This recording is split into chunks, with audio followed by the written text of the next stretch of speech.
This is it. After the strong wind, it's raining time.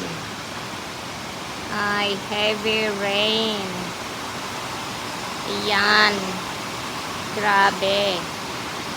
Sobrang lakas. Tingnan niyo yung roof doon.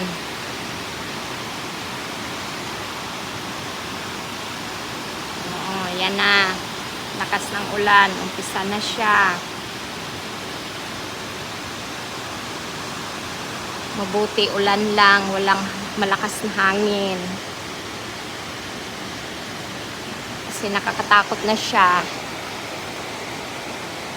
Yung mga roof na hindi masyadong durable, ay grabe ang ingay pag malakas ang hangin. Ang iba nililipad siya.